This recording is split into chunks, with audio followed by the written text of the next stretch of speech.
नमस्कार.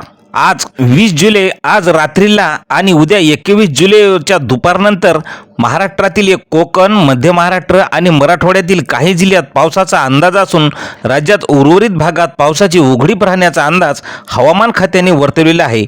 तर आज रात्रीला पालघर, ठाणे, मुंबई, रायगड, रत्नागिरी, पुणे घाटमाथा तसेच सातारा घाटमाथ्यावर काही ठिकाणी जोरदार पावसाचा येलो अलर्ट देण्यात आलेला आहे.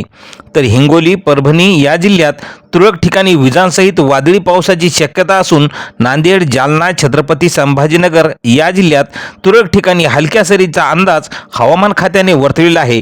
तर उद्या मंगळवारी सुद्धा दुपारनंतर पुणे घाटमाथा, ठाणे, रायगड या जिल्ह्यात काही ठिकाणी जोरदार ते मुसळधार पावसाचा ऑरेंज अलर्ट हवामान खात्याने दिलेला आहे. तर पालघर, नाशिक घाटमाथा, सातारा घाटमाथा आणि रत्नागिरी जिल्ह्यात काही ठिकाणी जोरदार पावसाचा अलर्ट हवामान खात्याने दिलेला आहे. तर नंदुरबार, धुळे, जळगाव, छत्रपती संभाजीनगर, जालना, हिंगोली या जिल्ह्यात हलक्या सरीची शक्यता हवामान खात्याने वर्तवलेली आहे.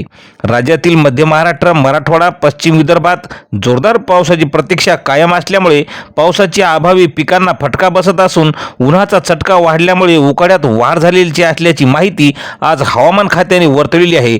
तर मित्रांनो, ही आजपासून मराठवाड्यातील आणि अनेक जिल्ह्यातील पावसाळी वातावरण पुढील 5 दिवस कायम राहील आणि 6 ते 7 दिवसापासून पुन्हा पावसाची उघडीप पाहायला मिळणार असल्याची माहिती आज हवामान खात्याने वर्तवलेली आहे. तर मित्रांनो, अशाच हवामानाच्या प्रत्येक बातमीसाठी आपल्या चॅनलला सबस्क्राईब करायला विसरू नका. धन्यवाद.